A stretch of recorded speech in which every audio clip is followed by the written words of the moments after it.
గోషామహల్లో కొత్త ఉస్మానియా ఆసుపత్రికి నెలాఖరు వరకు శంకుస్థాపన చేసేందుకు ఏర్పాట్లు చేయాలని అధికారులను సీఎం రేవంత్ రెడ్డి ఆదేశించారు.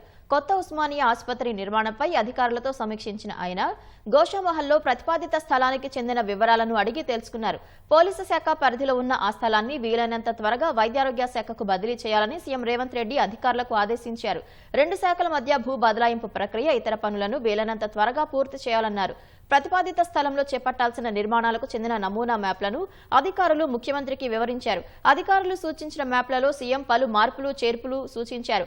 అన్ని రకాల ఆధునిక వస్తువులుండేలా ఆసుపత్రి నిర్మాణం ఉండాలన్న ముఖ్యమంత్రి భవిష్యత్ అవసరాలను దృష్టిలో ఉంచుకొని రోడ్లు, పార్కింగ్, మార్చురీ, ఇతర మౌలిక సదుపాయాలు కల్పించాలని సూచించారు.